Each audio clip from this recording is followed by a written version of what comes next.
Hi, everybody. How are you tonight? Wherever you're watching this is live. So hopefully it all goes well. You never know when you're doing live performances if everything's going to go well. But I got a few people in the other room that I'm sure will be barging in here shortly if it is not going well. This is the No Hype Real Estate Investing webinar. We've been telling you about this for the last couple of weeks. We've got a new real estate online course out called No Hype Real Estate Investing. If you want more information about that, you can see the little ticker across the bottom of the screen with a link on it. And you can get more information there. If you want to purchase the course, there's no risk to you. You can do that as well at that link. But we're going to have a good time tonight. I think a lot of you have probably had a hard day. Many of you spent the day in a hospital, in a clinic, in an OR, or wherever it might be. And it's been a long, hard day, and I'm glad you've stayed up. Those of you on the East Coast, it's already 9 o'clock, to learn a little more about real estate investing tonight. So tonight I have a short presentation prepared for it. So probably go something between 35 and 40 minutes of talking about various things in real estate investing. I'm going to tell you about our online course and give you a little bit more information about that. And then we're going to open the door to questions. Any question you have, whether it's a question about the course, whether it's a question about real estate investing in general, put them into the comments, whether you're on Facebook, you're on YouTube, whether you are on Twitter, whether you're on LinkedIn, wherever you're watching this, you can put them right into the comments. They'll all come into the same feed here. And we'll get as many of those as we can. I'll stay with you as long as you guys want to stay on this, and we'll watch these. I'm a little bit nervous, to be honest with you. Over 1,000 people signed up for this webinar, so I'm not sure I've yet spoken to a group of 1,000 people. So we'll see how many of you actually come in on the webinar tonight. But it should be pretty enjoyable. I think it's some high yield information, just like we tried to put in the No Hype course. All right, I've got some slides I want to put up here, so let me share those with you. All right. So I'm calling this No Hype Real Estate Investing. That's a picture of what I was doing last week, which was canyoneering down in southern Utah. Lots of fun there. But when there's 1,000 people coming to a webinar, you got to shave. So I just shaved a few minutes ago just for you guys. All right, here's what we're going to cover today. We're going to talk about the pros and cons of real estate. I'm going to try to help you decide, because I know there's a lot of people out there wondering, is real estate right for me? Is this something I should be doing? We're going to talk a little bit about real estate education and how you can get it. We're going to talk a little bit about leverage. It's a hot topic these days. People who have been highly leveraged have done very well over the last 5 years. But how much leverage is too much? We're going to talk a little bit about the dilemma of the minimum investment, another topic we cover in the No Hype Real Estate Investing course, at which point I'll introduce you to the course, show you what's in it, and then we're going to do the Q&A. All right, so let's talk about the pros and cons of real estate, and there are many of each. Let's talk about the pros first of all. High returns, okay? This is why most of us get interested about and excited about real estate investing, because the returns are high. What do I mean by high? Well, a pretty low risk real estate investment, you can expect a return of around 6%. A more high risk one is not unusual to get 12 or higher, especially if you add leverage. Could be 18%, even 20% plus. And so that gets pretty exciting, right? Because when you're growing your money at 10, 15, 20%, great things can happen. Financial independence can be reached very quickly. You can supplement your income very quickly. Your money grows, you outpace inflation. There's lots of good things about high returns. All right, here's another reason.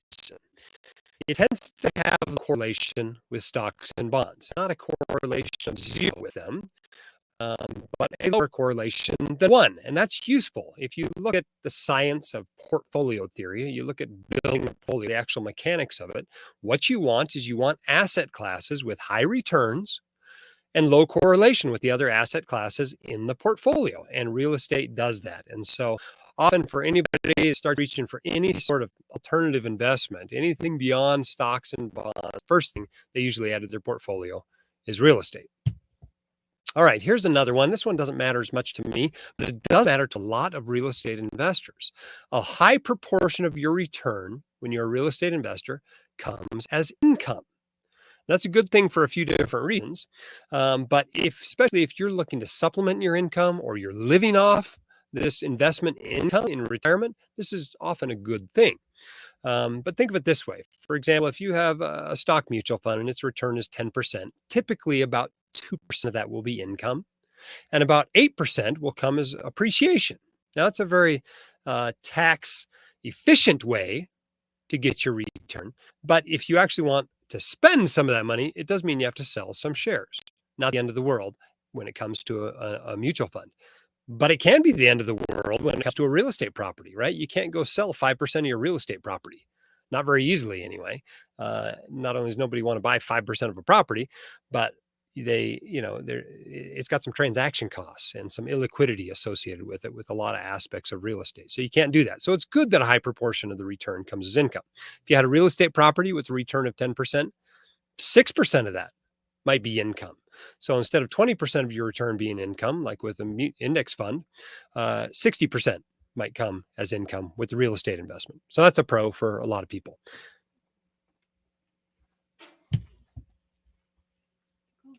Okay.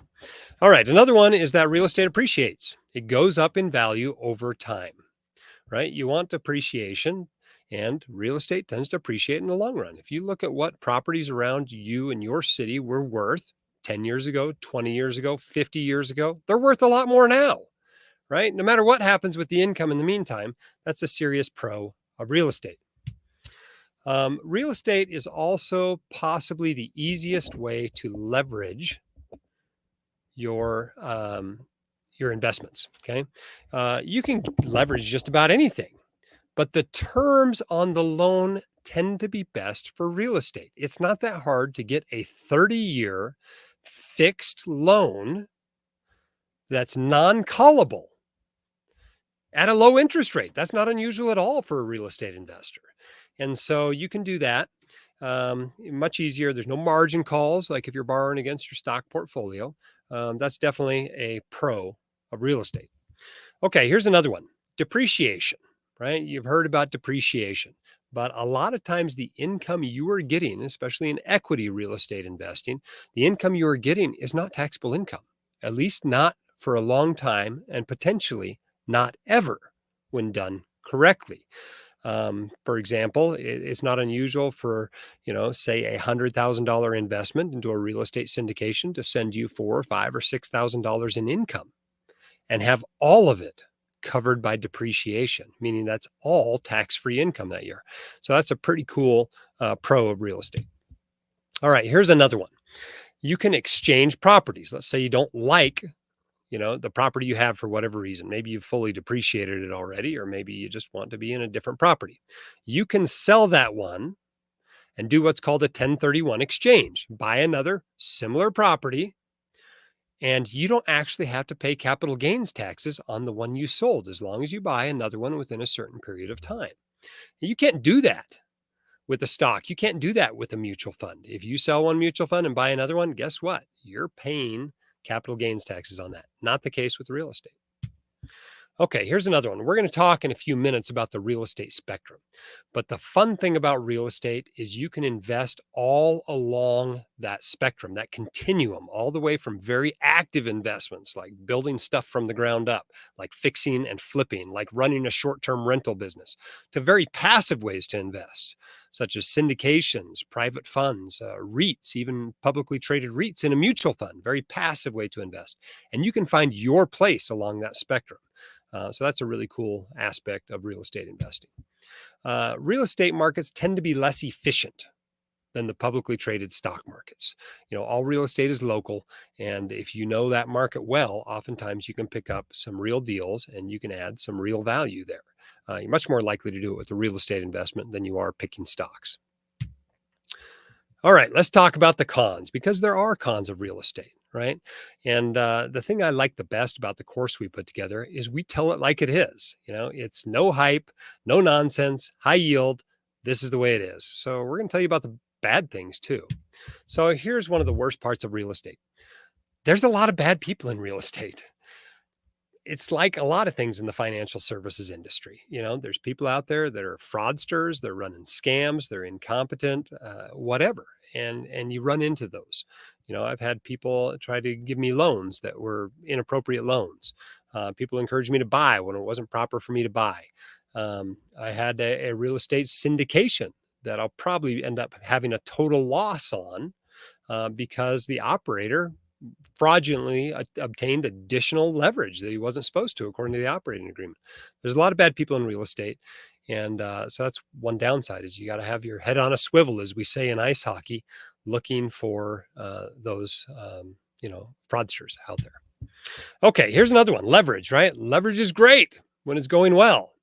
When things are falling in value, leverage is not so good. And that's one downside of real estate is it's almost always leveraged in some way.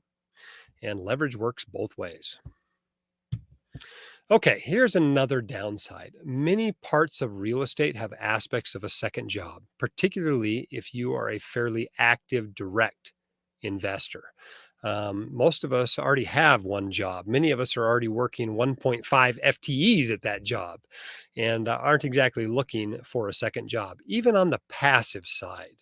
The amount of work that you have to put in order to be successful is significantly higher, maybe an order of magnitude higher than what it takes to run a boring old index fund portfolio. So that's a significant downside of real estate for many investors. There are ways to minimize it, of course, but it never goes away completely. All right, here's another one. Tenants. Okay. When you own real estate, in order to make any sort of good return on it, you generally are going to have tenants living there or working there. And tenants do crazy stuff. They have 30 cats. They tear the place to pieces. Their standards of cleanliness are lower than yours. They invite all their friends to come over and live there. They don't pay the rent. They do all kinds of crazy things that you wouldn't think normal people do. And you've got to deal with that. You can hire that aspect out, but whether someone else is doing the managing or not, there's still tenants there. And that can be a downside of real estate.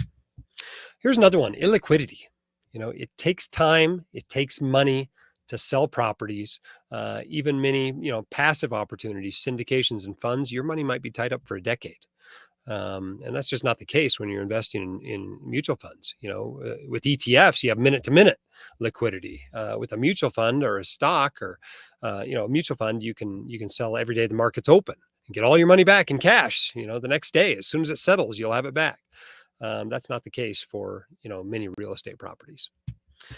Your taxes get more complicated. I did my own taxes for years and years and years and years. But when I got heavy into real estate, I decided, you know what, this is not worth it. I think I filed in 9 states last year. And so you can expect your taxes to get more complicated when you are a real estate investor, whether on the passive side or the active side. Here's another one. All real estate is local. And so the rules change, whether you're in California or New York, even whether you're in Modesto or San Francisco or Los Angeles. The rules are different and they can change even neighborhood to neighborhood. And so you've got to understand that no matter what level of real estate investing you're doing, you've got to understand what rules apply to what you're doing in that particular area. Here's another one. You're never going to be sued for something that happens with your index fund. Right? It's just not going to happen. But if you own an apartment building and somebody gets hurt at that apartment building due to something you didn't do but should have done, you've got some liability there. You can be sued. You got to buy insurance. You could go to court. You could lose, the property. You could lose more than the property if you haven't properly protected it. But that liability is kind of unique to real estate in that respect. All right, here's another one, right? There's a lot of expertise that can be required, particularly on the more direct side of investing, the more active side of investing. Just like you have the opportunity to add alpha, to add additional return to your investment, you also have the opportunity to subtract it. If you don't put in the work required, if you don't have the skill required, you can actually subtract value from your investment. And here's another aspect. Most of the largest companies in America are publicly traded. They're stocks. They're in the stock market. But that's not the case with real estate. Most real estate is in private hands. And so that introduces, a less functional market and higher transaction costs and less transparency. And so that does have some downsides to it. All right. So, is real estate right for you? Well, you need to ask yourself three questions. The first one is, are you interested in any of these three things? The first one is increasing your spendable income now, money you can spend now. The second is speeding your pathway to financial independence. And the third one is diversifying your portfolio away from stocks and bonds. If you're not interested in at least one of those three things, real estate probably is not right for you. The second question you should ask yourself is, are you willing to get more education and do more work than would otherwise be required? There is another pathway to wealth that works extremely reliably for physicians. If you simply save 20% of the money you make as an attending physician and you invest it automatically into a boring portfolio of stock and bond index mutual funds, you will reach financial independence and you will retire comfortably as a multimillionaire. Okay. If you want to do real estate, if you want to increase spendable income, if you want to speed your pathway to financial independence, if you want to diversify your portfolio, it's going to take more work than that. You can't just automate it and kind of forget about it. It takes more work and it requires you to learn a little bit more. That's why our no hype real estate investing course is over 3 times as long as our Fire Your Financial Advisor course. There simply is more stuff you've got to learn in order to do it effectively. And the third aspect is, are you willing to deal with some additional hassle? Because there's going to be some additional hassle, whether it's filing taxes, whether it's evaluating syndications or fund managers, or whether it's actually going out and talking to tenants or selecting properties to buy or fixing a toilet. There's going to be some additional hassle. So if you're not willing to take on at least a little bit of additional hassle, then real estate may not be right for you. But if you can say yes to all three of those questions, then I think you ought to proceed. And I think the best way to get started is to take the No Hype Real Estate Investing course that we put together for you. All right, let me tell you about a couple of people. This is what I was doing last week. I was canyoneering down in southern Utah. And this fellow on the left is a guy by the name of Murray. And Murray's in his early 50s. He is a contractor by profession. Spent his working years building stuff and upgrading and renovating stuff. And about 10 years ago, he decided he was going to get into real estate investing. And at this point, he's got 48 doors under management.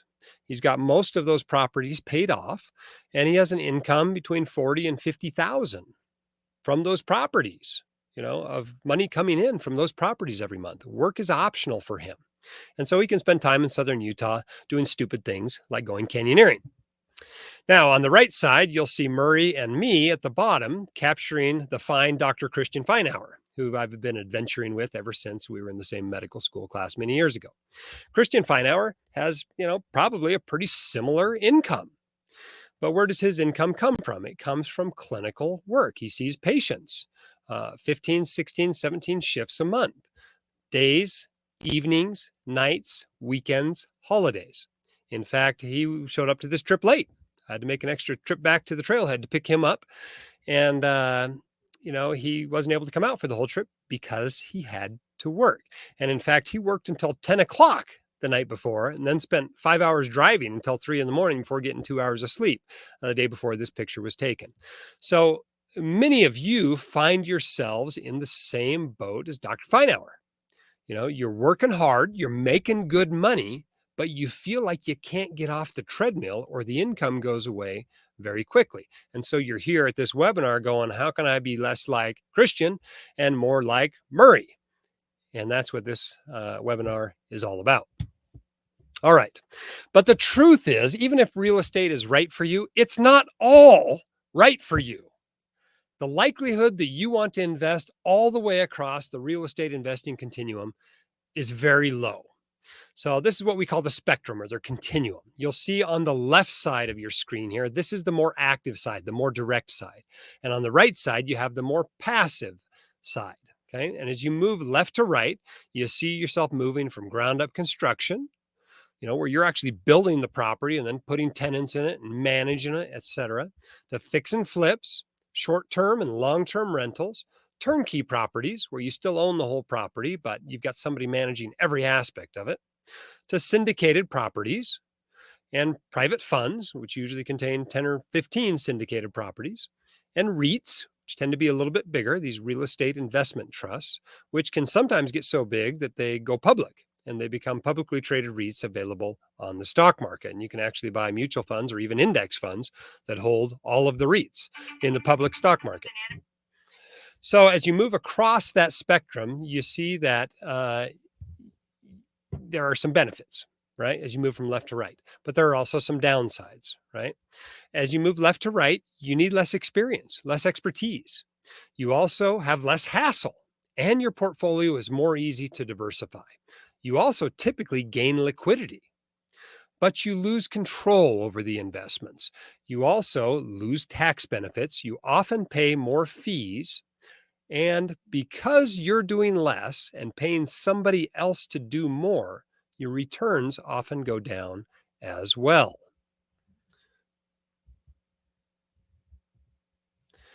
So, what is a real estate education and where can you get it? Well, there's a certain amount of stuff you need to know to be an effective real estate investor. You've got to be able to talk the talk. You've got to know the vocabulary of real estate investing. At some point, you've got to put together a basic framework of how it works, and then additional information you can place appropriate places on the framework.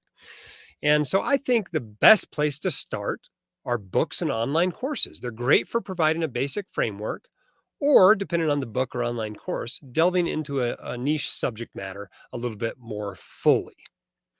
However, what they're not as good at is staying up to date on the latest and greatest. If you want that, blogs and podcasts tend to be the way to go. We've talked about real estate investing intermittently for the last decade on the White Coat Investor blog and podcast.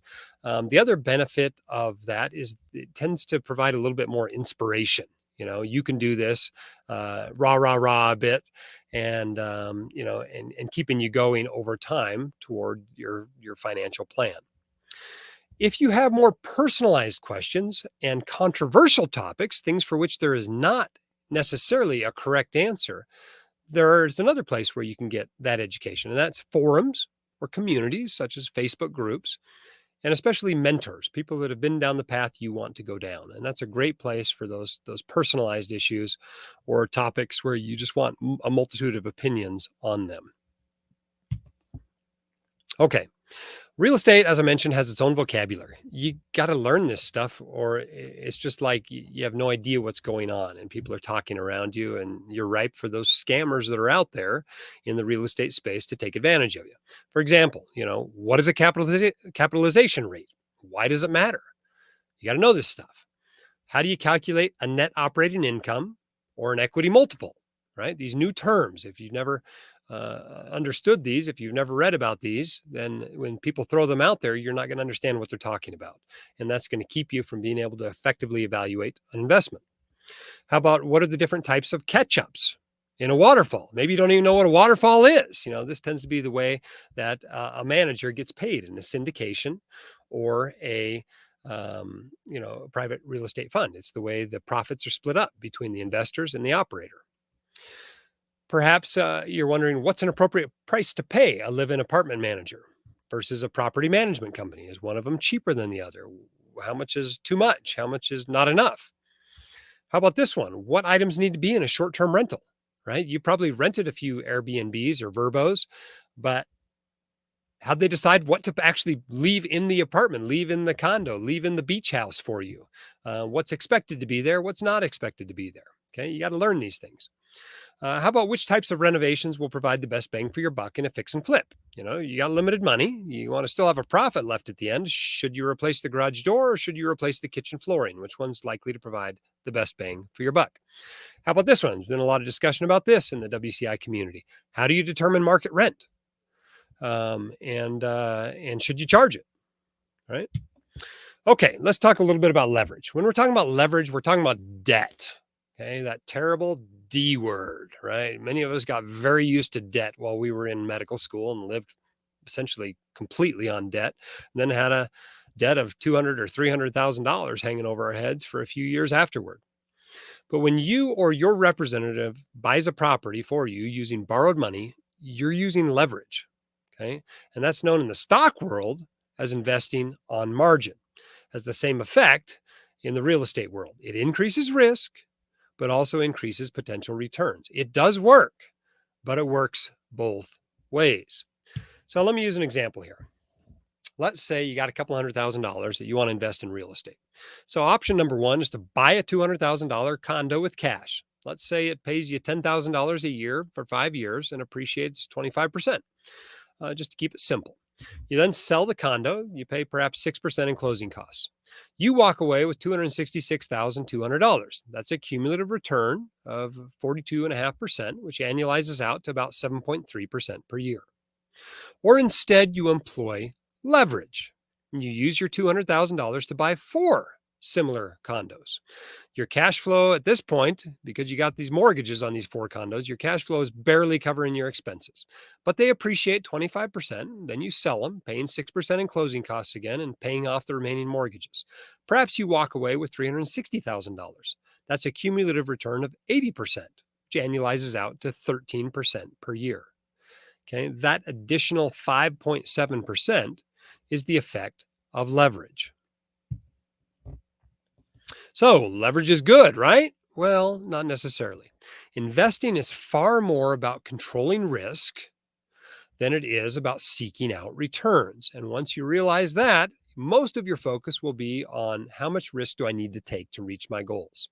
But it's interesting, if you look at the ratios of the borrowed money to your money, when you put 25% down, you're basically using $3 of other people's money for every $1 of yours. If you put a third of the money down as a down payment, you're using $2 of other people's money for every dollar of yours.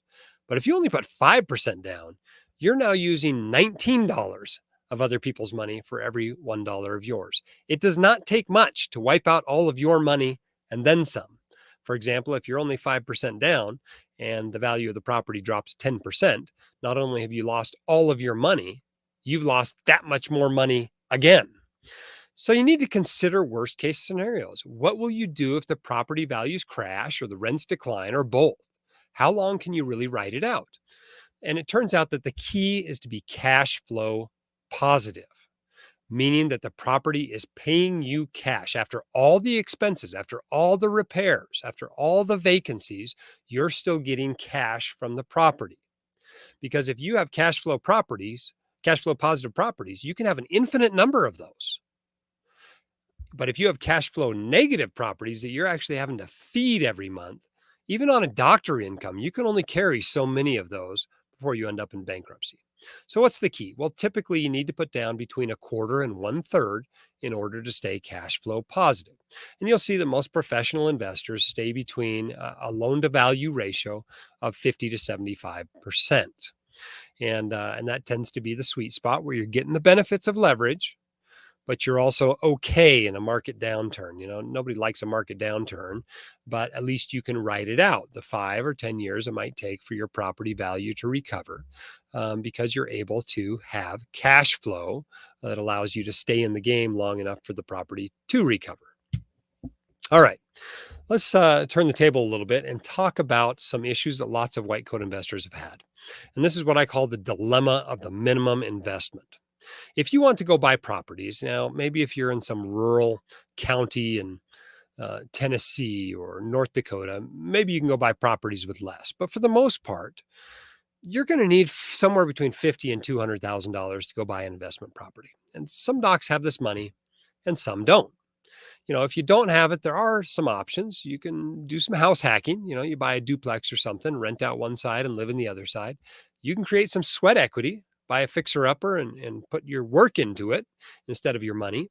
You can find some partners to provide the cash and then split the profits with them in some way. Or you can do what most of us do, which is save up some money, carve it out of our income until we have the money to invest. You'll also find on the passive side that real estate investments tend to have minimums, and they can range from relatively low, $5,000, to relatively high, $1 million. The dilemma, though, is that the more experienced managers tend to have higher minimum investments. And when the investment minimums are higher, it makes it a lot harder to maintain diversification in your portfolio. Let me give you an example. Let's say you have $1 million portfolio. You're a millionaire. Congratulations. And you've decided that you're going to invest a third of it into real estate. And your preferred place on the real estate continuum is syndications. For example, apartment buildings that you go into with 99 other people and you buy it. they tend to have, $100,000 minimum investment. So if you've got $1 million portfolio, $333,000 of it in real estate, you can buy 3 of those properties and you have $33,000 left in cash. But if one of those 3 deals goes south, you could lose 10% of your portfolio.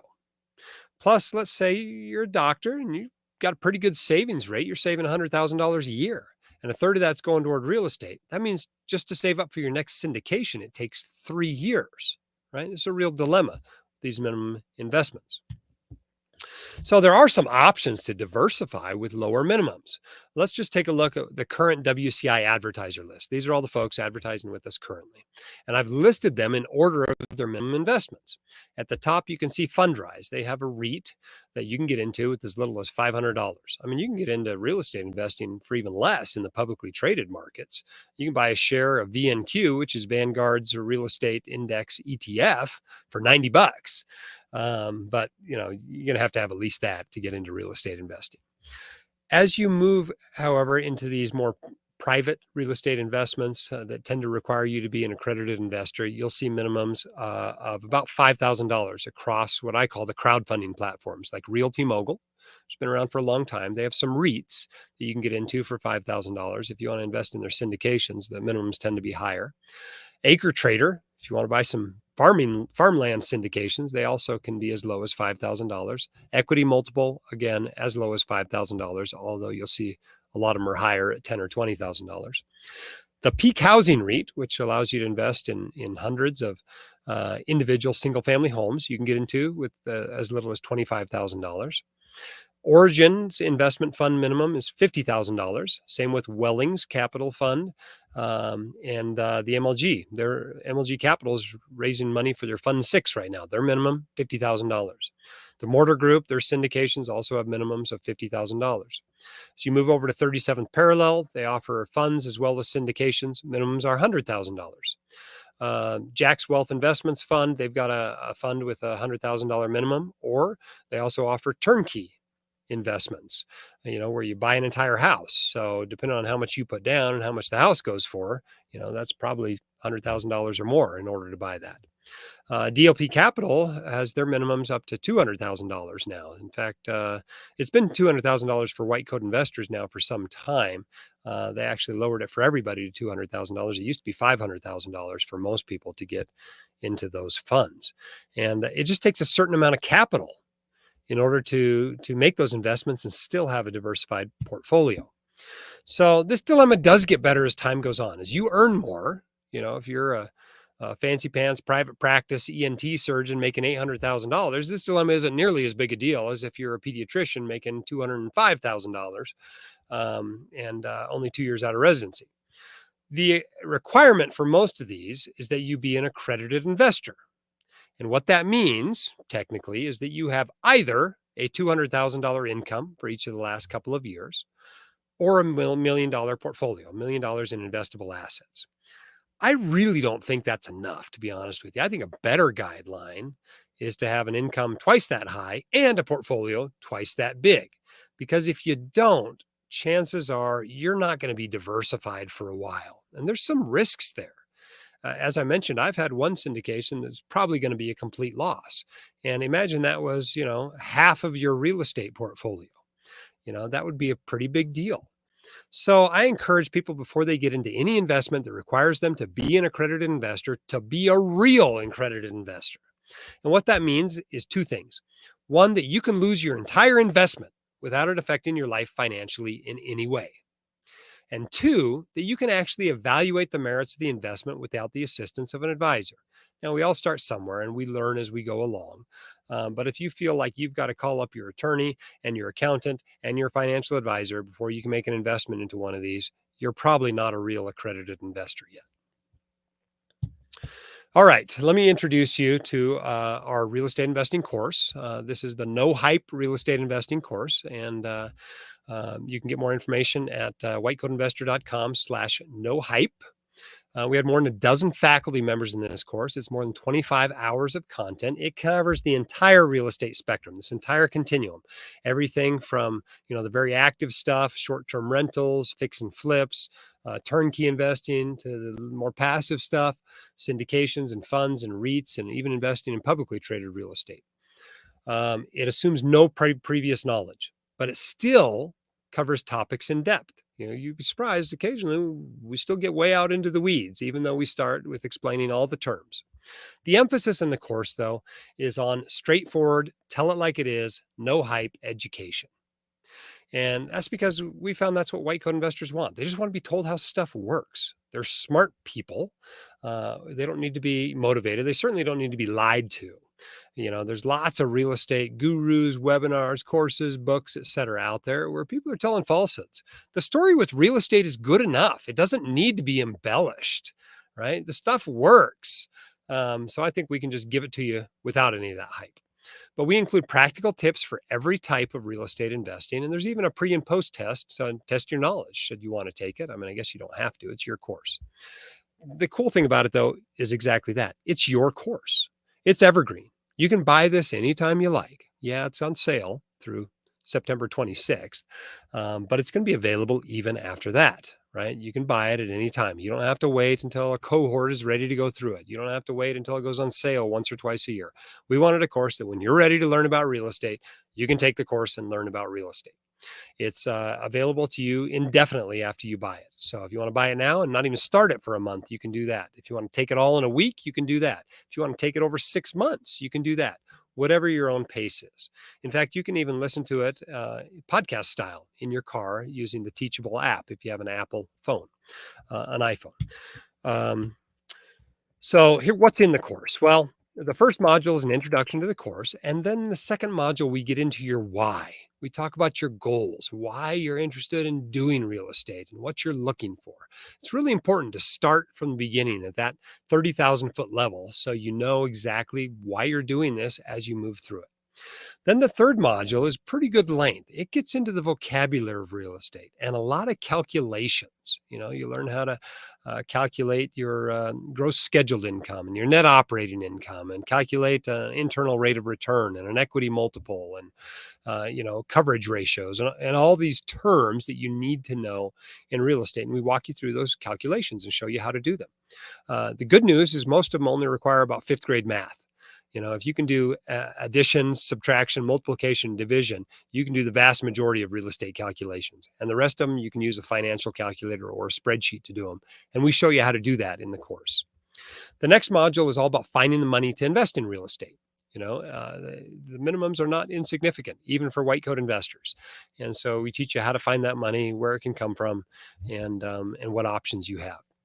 In the fifth one, we introduce you in depth to the real estate spectrum, go all the way across it and talk about each of the issues and try to help you find where you fit on it. There's lots of people that just want to be in total control of every aspect of the investment. And then there's people like me that are busy. We're busy canyoneering. We're busy practicing medicine. We're busy running the white coat investor. And we invest far more passively than lots of other real estate investors. But the key is to be where you need to be, where you want to be, where your interest lies, the amount of hassle you're willing to deal with, the amount of control you want, the return you seek, and to get you into the right place on that real estate spectrum. It might be the most important aspect of the decisions you make as you go into real estate.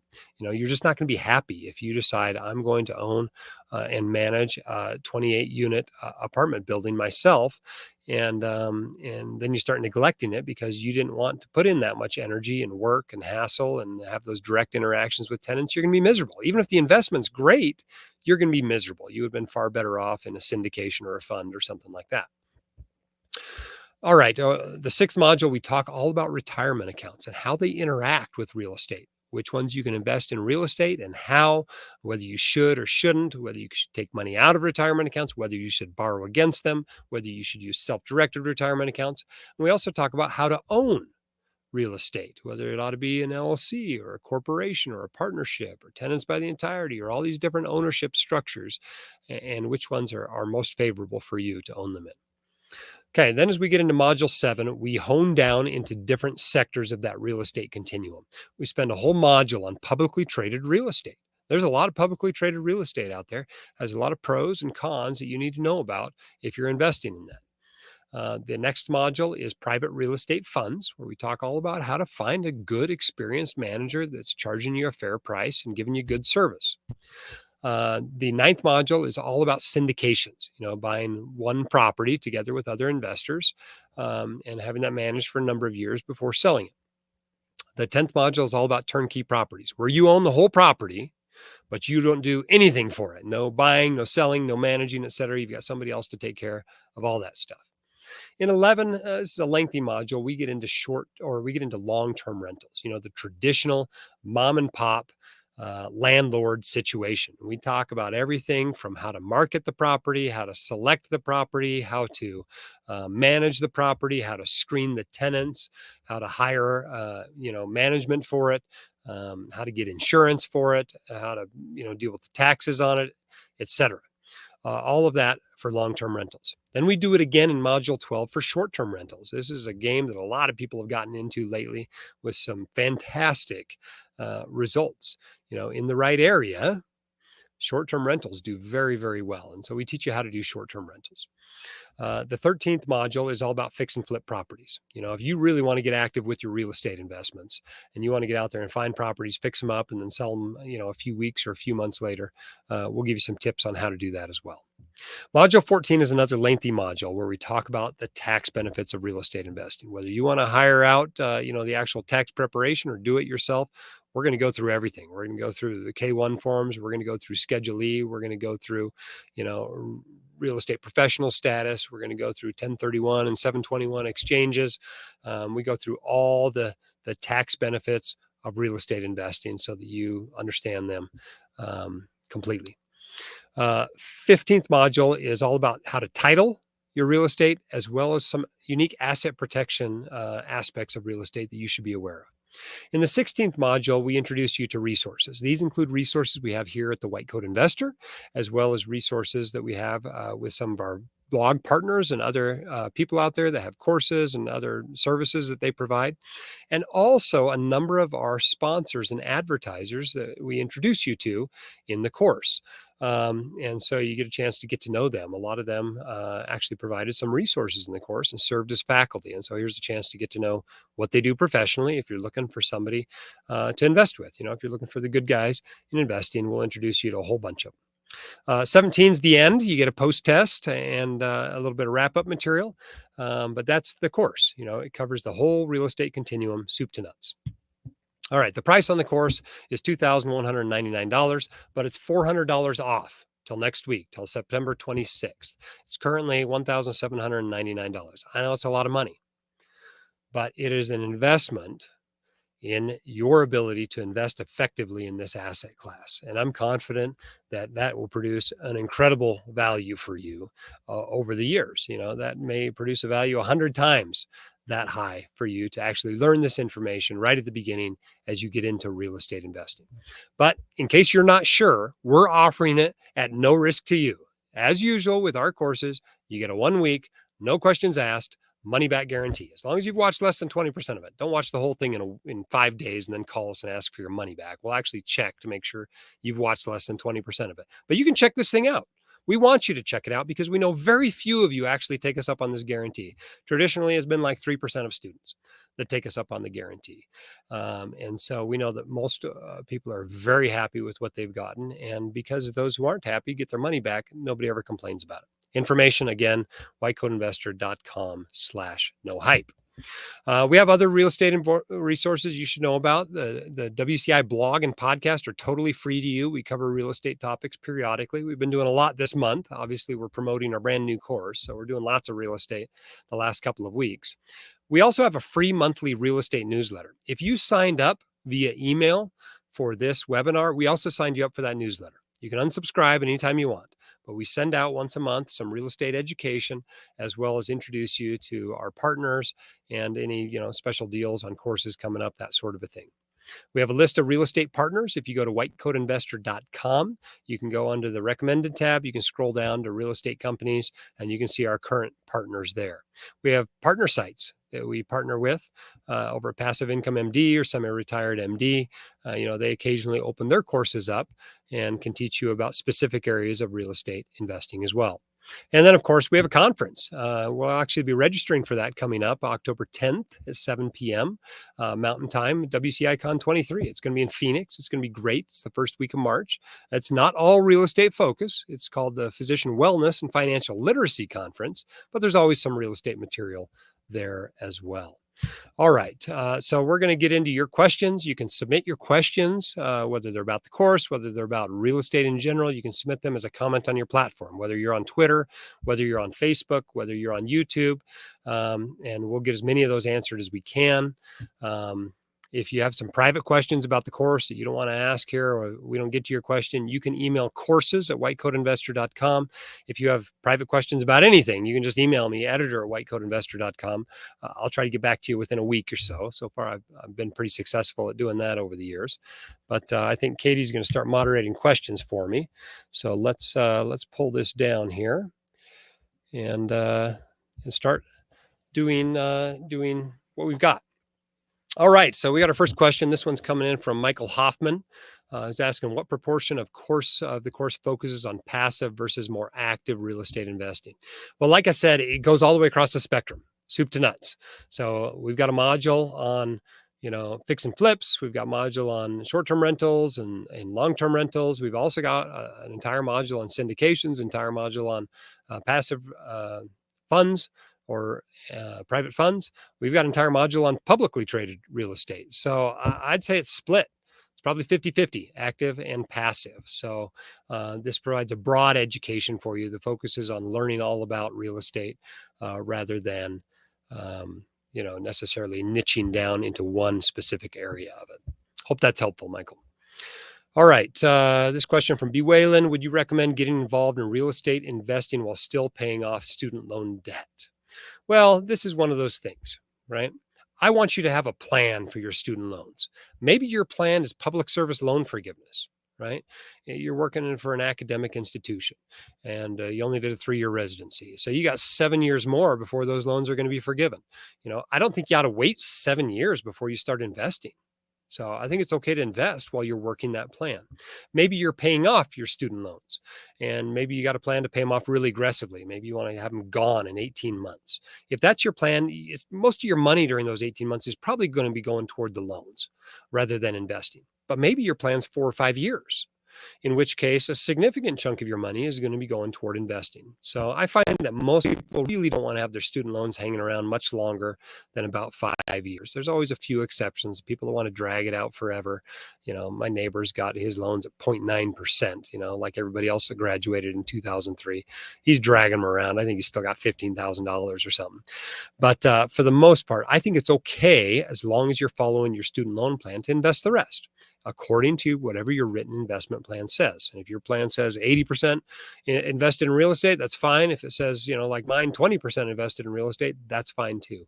But yeah, I don't think your loans have to be completely gone before you start investing.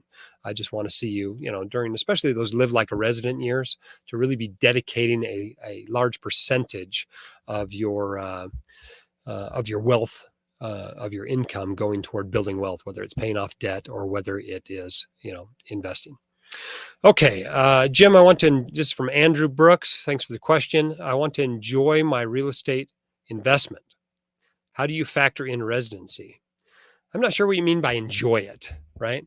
There are some people that go into real estate investing because they feel passionate about providing housing for people, but they're a minority. Most people are about the money when they're investing in real estate. It's not, something they really enjoy a lot. It's kind of fun to drive by and say, I own that. Maybe it's fun to do a little bit of work in something that's not medicine, whether that's managing or maintaining the property. But for the most part, if you're looking for a property that you're going to enjoy, there's a good chance it's not actually a good investment. Lots of people go out and buy something. They're like, well, I'll rent it out the weeks I'm not there, but they end up buying it primarily as a consumption item and hope it just offsets some of the costs for that. So I recommend against those sorts of investments. Just go buy the place you want to consume and then keep your investing separate. How do you factor in residency? Well, it's pretty hard to do anything other than sleep when you're not at the hospital during residency, in my experience. So, I know a few people that have successfully, home hacked, house hacked during residency. They bought a house, they rented out 3 rooms to other residents, and they rent out the couch to visiting medical students, and they actually did okay. Maybe they stayed in that area after residency and did fine on the investment.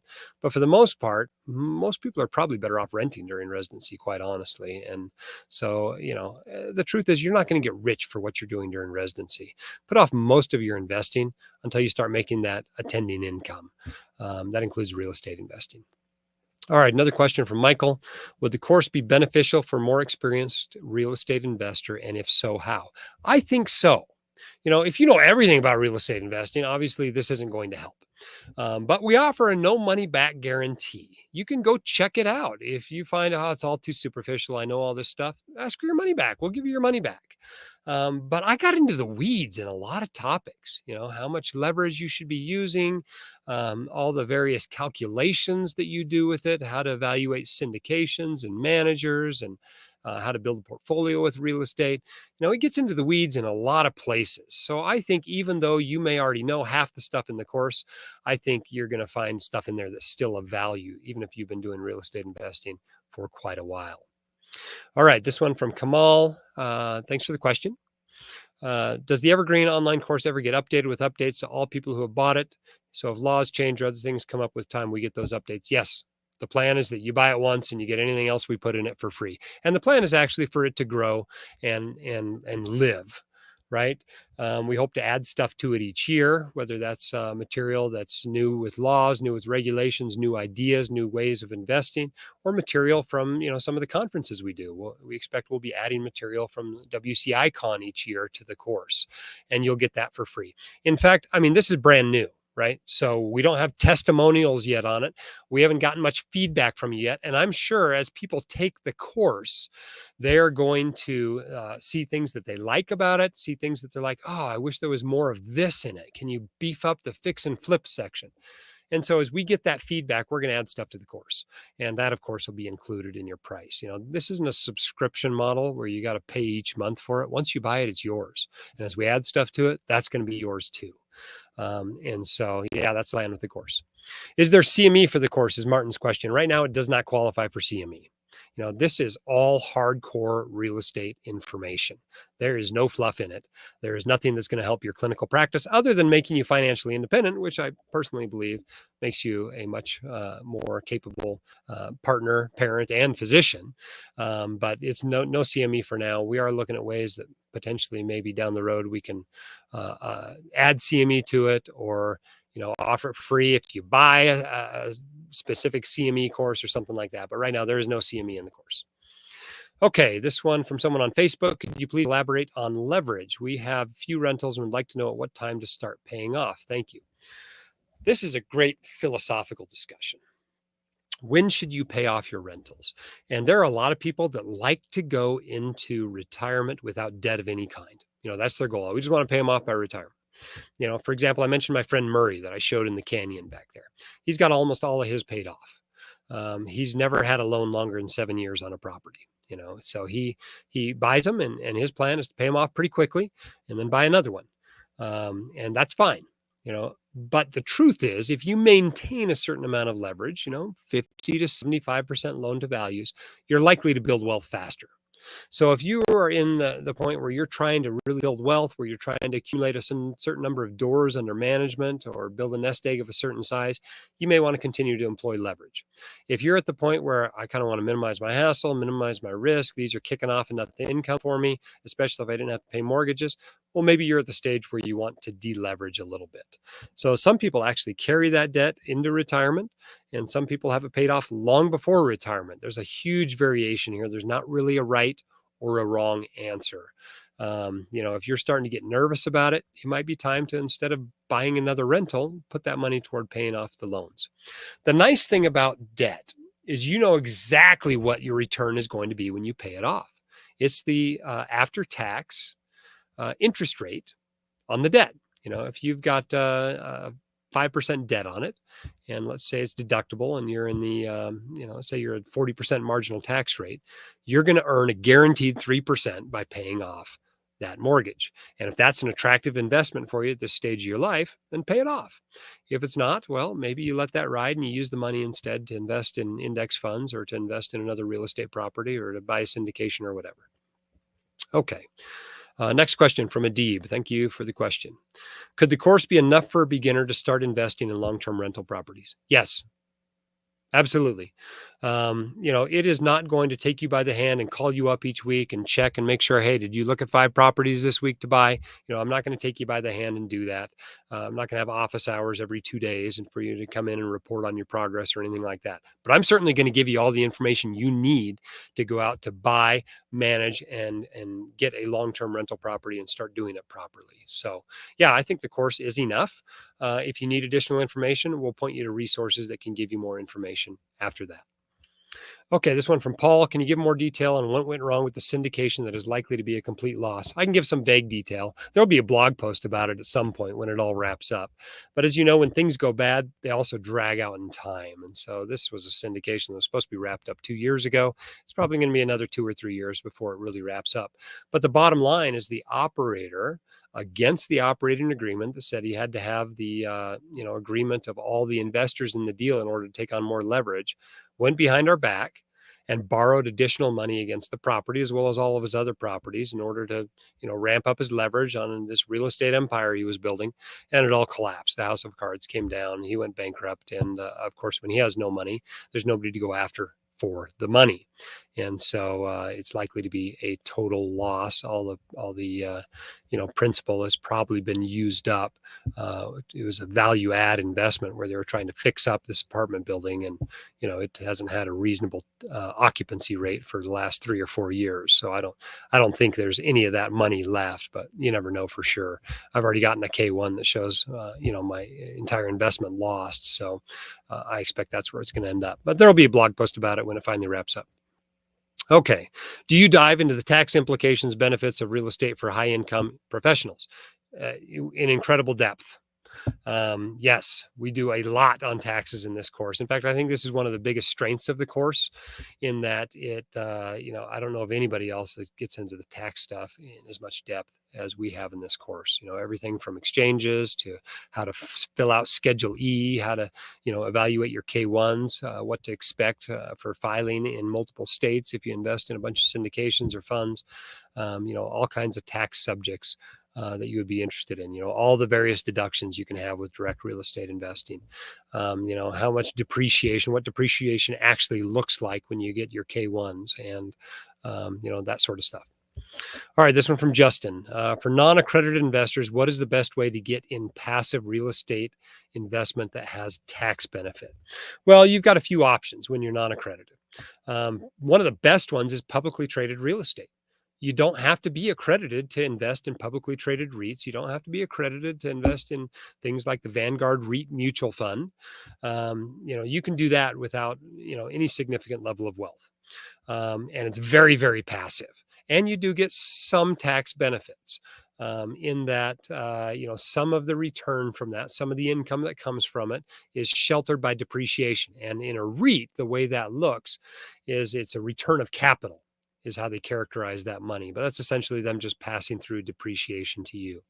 From now until 2025, that income is also eligible for the 199A deduction. So basically 20% of it is not taxable either. So that also helps. Of course, for most non-accredited investors, they have a pretty high ratio of tax protected investment money to taxable money. They've got Roth IRAs, 401ks, et cetera. And we show you in the course how you can invest in real estate using those types of accounts to invest in passive real estate. If you want to get into the more private stuff, there are some that allow it. Some of the REITs, I think Fundrise and I think Realty Moguls REITs do not require you to be an accredited investor in order to invest in those. And then, of course, if you're interested in more direct real estate investing, you can go buy property without being an accredited investor. It just can be hard to come up with the money. Okay, this one from Veer Singh.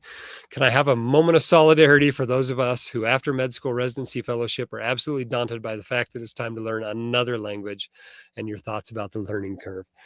You're right. I mean, there's another language just learning about finance, period. Learning personal finance, learning investing, learning expense ratios and, stocks and bonds and dividends and Roth IRAs and, deductions versus credits and all that kind of stuff. And then real estate kind of adds another level on top of that. And I'm sorry about that. The good news is this stuff's all way easier to learn than pulmonology or nephrology. I mean, if you think about just the time you spent on pulmonology and nephrology as a second year medical student, you can learn everything about real estate in less time than it took you to learn those two subjects in medical school. So, is the learning curve steep? Yes, but I don't think it's that tall. You can do this. If you're interested in it, you can do it. I think this course can help you immensely. Like I said, it's a 25-hour course, and you will come out of it being able to speak the language of real estate. All right. This question from Phil Cool. Thank you for the question. Owning both a short term and long term rental property, the concepts are fairly simple. However, finding a profitable property is always the challenge, especially now. Any recommendations on deal finding with all of the competition? Boy, isn't that the challenge, right? One benefit of seeing your home appreciate 50% over the last 2 or 3 years, or one downside of that rather, is that it's really hard to find awesome deals on real estate like you were able to find in, 2009, 2010, 2011. We bought the house we're in 2010. There was nobody buying houses. I looked at every house for sale within 2 miles of this house. There was 30 of them. I checked back with them 6 months after we bought this one. 29 of them didn't sell. We were the only people buying at the time. When you're in that sort of a situation, of course you're going to get a good deal. You're going to end up with an incredible long-term investment. But the truth is, when you're a long-term investor, you can buy just about any time, and it's going to work out in the long run. This is particularly true in the short-term rental property market. The truth is, when you are buying a short-term rental property, it tends to be a pretty desirable place. A lot of times it's somebody's second home, or it's already in use as a short-term rental property. You're in Telluride, you're in Park City, you're in a beach city, and these properties don't become distressed, because when people get in trouble, the first thing they sell is their second home. The last thing they sell is their primary home. And so you typically don't get a great deal on short-term rental properties as far as buying them. It's the management of them that enables you to make a lot of money doing that. So I guess I would caution you against looking to get a screaming deal on something that you're planning to use for a short-term rental. Now, obviously, long-term is not typically as profitable when it comes down to it. And so it's good to get a deal. But there are always people looking to get out of their rentals. They are sick of the game, or they just, unfortunately died, and their heirs don't want to manage these properties and are now looking to sell them, especially now that they get a step up in basis. So there are still people that, are motivated sellers, even in today's market. And especially if you have to use a lot of leverage. With these rising interest rates, it's certainly squeezing some people out of the market that aren't able to buy as much, or aren't able to buy at all because interest rates have gone up. If that doesn't matter to you because you're a cash buyer, you may find some real deals. Over the last month or two, housing prices have started to drop in a few places in the country. And it may be that a year or two from now, becomes one of those great times to buy real estate again. So if you can't find a deal that's good enough for you, don't buy it. Give it some time. Wait, right? But in general, I think just buying regularly throughout your investing career, some years you're going to get a better deal than others, is probably the best way to do it, just like you would invest in stocks. Okay, are your syndications earning more than your stock and bond portfolio? Well, remember, my particular asset allocation is 60% stocks, 20% bonds, and 20% real estate. So am I making more money in real estate with 20% of my portfolio than I am with 80% of my portfolio? Probably not. Do I tend to have higher returns? Yes, I do tend to have higher returns. If it's a really good year in the stock market, my stocks make 25%, I probably did better in stocks than real estate that year. But in general, real estate is more leveraged than stocks, and so it tends to have higher returns.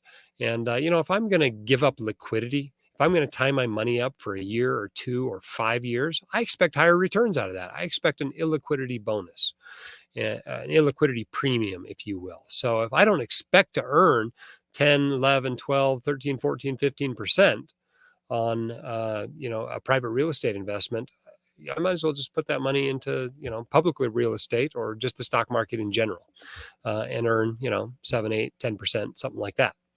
So I hope that's helpful. All right, next question from someone on Facebook.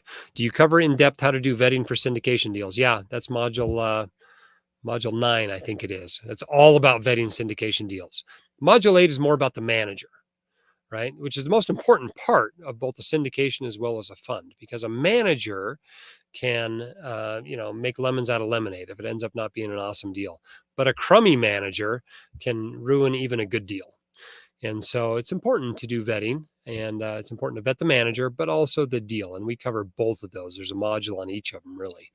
So quite a bit of extensive coverage there. All right. So Young has a question. What's the lowest risk entry type of active management real estate? The lowest risk entry type. Well, I mean, one risk you can eliminate is leverage, right? If you go into something and you buy it with cash, you've eliminated a lot of your risk right there. You probably lowered your return as well, but you've lowered your risk. So that's one way to do it. One nice thing about a turnkey property is that oftentimes you buy it. In fact, you don't even have to buy it. You hire somebody to buy it essentially. And there's a tenant already in it. So you've already got a pretty good expectation of what the income is going to be, et cetera. Another area that's pretty attractive to people looking for low risk, low hassle investments is what's called a triple net property. And these tend to be, industrial property or retail property, some sort of commercial real estate. And it's triple net, meaning it's net of, your taxes and insurance and expenses. So the tenant has to pay all that, their maintenance and all that. And all you have to cover is the mortgage. And so that's a pretty low risk way to invest. You can see pretty easily what your income is going to be and what your expenses are. And they tend to be long-term contracts as well. So if you're really looking for active, but still low risk, you might want to check that out. All right, this one from someone on Facebook.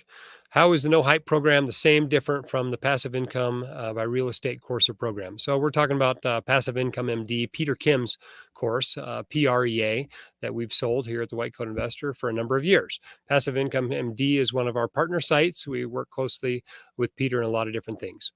So obviously there's going to be some overlap. We talk about passive real estate investing in our course. And so there's going to be some overlap of the material there. Some of the things we don't have that Peter does have, Peter's course is cohorted. So you can buy ours anytime, it's evergreen, but you go through his course in a cohort. They're 2 times a year you can enroll and go through the course together with other people. There are more live components in his course. And then he plugs you into the Passive Income MD community as you take the course as well. So those are the primary benefits of PREA. On the other hand, we sell our course for a little bit less money, and it includes a lot more material about active real estate investing as well as taxes and all that other stuff, because we try to go soup to nuts all the way across the real estate continuum. Hope that's helpful. What is your goal ROI across the spectrum of investing? From Wesley. That's a great question. My goal ROI. I like to earn what the market gives me. And whether that's stocks, whether that's real estate, et cetera, I try to expose myself to those factors of investing that will likely provide a long-term investment return that will exceed inflation and reach my financial goals. So rather than saying, I got to make 11%, I say, what's the market giving this year? Because if the market's given 25%, I want to make 25%. If the market loses 5%, I'm probably content to lose 5%. And so my goal is to get the market return out of real estate, whatever type of real estate that is, according to how much leverage I've taken on it. So if we're looking at like debt real estate, we're talking about investing in funds that loan money to developers, for example. You'll see that that typical yields out of those funds range anywhere from about 7% to 11%. So if that's what I'm investing in, that's my goal. I'm trying to get 9, 10% out of that. If I'm investing in a reasonably leveraged, equity mutual fund, that they're probably aiming at 12 or 13% is probably what they're aiming at, and so I hope they not only meet that but maybe beat it. Maybe get me 14 or 15%. But if I am actually going to the trouble to buy the property myself, manage the property myself, and invest directly, I would hope that I could make more on that, because part of the return is the time and effort I'm putting into the property, and I want to be paid for that. And so I'd like to see something a little bit higher if I'm actively actually out there doing it. And if you're doing all the work, if you're doing a fix and flip, I think some of the guidelines are that, you basically need to buy the property for less than 2/3 of what you expect to sell it for later. Okay, next question. S2K fan 1. All right. Regarding tax benefits for high income earners, does this course cover anything other than reps for spouses of working physicians? Yeah, we cover all kinds of stuff. We cover exchanges. We cover how the income is treated. Whether it's earned income, et cetera. We show some tricks of how you can hire your kids to work in the property and actually take that money, pay no payroll taxes on it, pay no income taxes on it, and have it grow forever tax free after that. We do cover reps, as you mentioned. We cover 1031 and 721 exchanges. We cover the tax benefits of REITs. We talk about the 199A deduction. We show you how to fill out tax forms. We talk about the various types of depreciation, how you can accelerate them. We talk about, segregation studies and how you can use that to increase the amount of depreciation you get. So yeah, we cover a lot of tax in depth. The course covers a lot of tax stuff. All right, this one from Daniel.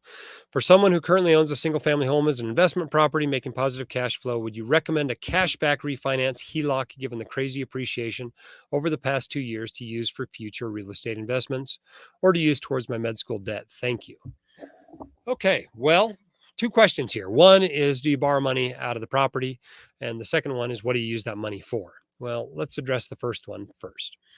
I talked about what I think is a reasonable amount of leverage, and that's enough that you stay cash flow positive. So how much more can you borrow out and still be cash flow positive? I think that amount's okay to take out if you're still trying to meet your, investment goals. I think that's fine, right? Let's say you put down 25% initially and the thing's appreciated 50%. Well, there's quite a bit of money there you can now take out and still be at your original, 75% loan to value ratio. And I think that's okay to take out. Would I take a huge chunk of it out that now if property values drop 40%, you're going to be underwater and you're not going to be cash flow positive? No, I wouldn't do that. So that's the first part of the question. The second is, what do you do with the money? Well, that comes down to your financial plan. If your goal is to, ramp up investments and try to reach financial independence really quickly and take on lots of risk, then you may want to take that money out and buy another property, with a reasonable amount of leverage on it. But it may be that, you got student loans sitting there at 6% and they look like an awfully attractive investment these days when everything else is going down in value. To get a guaranteed 6% on it, maybe that's pretty good. Obviously, if you're going to borrow that money out at 8% and pay off something that costs you 6%, that might not be a good swap. But so you got to take the interest rate into effect there. But it's certainly something I'd consider. You've got a certain amount of assets, certain amount of money, and you can use it for all kinds of different things. All right, this one from someone on Facebook. What about commercial real estate versus residential? Do you cover this? Medical buildings, strip malls, storage units? Yes, we cover all that. We go over each of the asset classes, everything from, storage units to, long-term care facilities to student housing to, mixed units to billboards to, medical facilities to, industrial, residential, multifamily, single family homes. Yeah, we go through all of that. Now, I'm not sure what level you're looking for each one of those. If you're looking for a course that is all about retail, this is not that course. This is a broad, comprehensive course. But yeah, we touch on all of those units.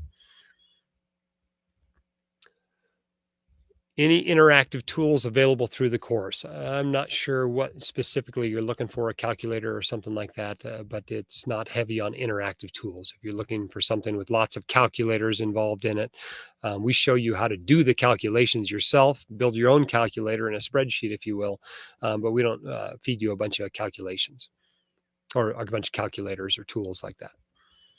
Okay, this one from W. Mitch 5. A beginner with no knowledge, will the course give enough confidence to choose the right kind of investment approach and be comfortable with dealing with it myself?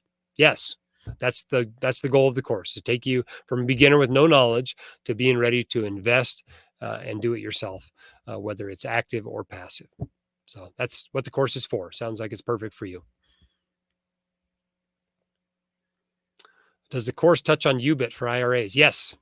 An extensive unit on UBIT and why it's better to use a self-directed 401k than it is for a self-directed IRA if you're going to buy equity real estate, at least leveraged equity real estate. We go over that extensively. All right, this one from Colton. The Zero to Freedom course helps people to buy during this course. Would this course allow someone to do the same? You can buy anytime you want. Nobody's keeping you from buying. The Zero to Freedom course, this one's from our partners over at Semi Retired MD.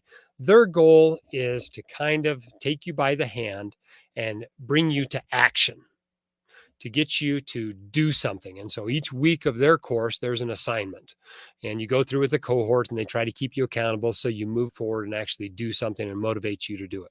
This course is much more about giving you information, empowering you to do things the way you wish to do it. And so while lots of people have bought properties while taking Zero to Freedom, we don't know if lots of people have bought properties while taking this course because we just started selling it a week ago. But I expect there will be lots of people who will. As far as helps people to buy, what this course does is it teaches you how to do that. I'm not going to call you up and take you by the hand and walk you down to a property and help you buy it, though. If you're looking for, somebody that will call you up and be your partner to, keep you on the straight and narrow of moving forward to buying something, this course may not be exactly what you're looking for. It does not have live components. It does not necessarily have a cohort that you go through with. It's more of a broad, comprehensive, information-based introductory course. All right, next question. Facebook, is it possible to take a loan against equity in real estate? How is it different from stocks? Yes, you can borrow against your real estate. That's what you do when you buy a house and you only put down a down payment and take out a mortgage. You're basically borrowing against that equity. Once the equity is built up, you can borrow money out again. That's often from refinancing, or it can just be a home equity line of credit or HELOC. How's it different from stocks? Well, it's typically non-callable. If you borrow against your taxable investing account that's invested in stocks and it drops severely, you may face a margin call and have to put more cash in that account, or they start selling your stocks at a loss. That typically does not happen with real estate. They may not let you borrow more against your HELOC. They may raise the interest rate on your HELOC, but they typically do not call the loan. Obviously, you want to read the terms when you take out the loan. But yeah, you can borrow against real estate. All right, this one again off Facebook. Does the course cover the asset protection side of real estate and planning, liability, et cetera? Yes, there's an entire module about that in the course. Module 15, I think. You're welcome.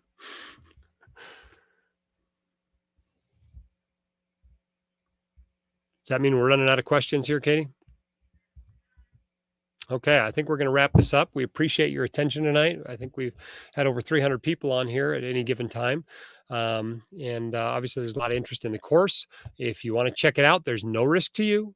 whitecoatinvestor.com/no hype. Check it out. Our goal is to teach you about real estate, empower you to add this to your portfolio, empower you to do it better, empower you to figure out how it fits into your life. The course never expires. Okay, so you can take it, you can come back, take it again, you can go back and review material. And that's one of the beautiful things about it. It's evergreen, self-paced, and from multiple instructors.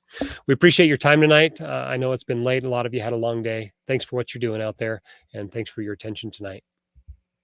This will be recorded, by the way, if you missed any of it, and available on YouTube within a few days.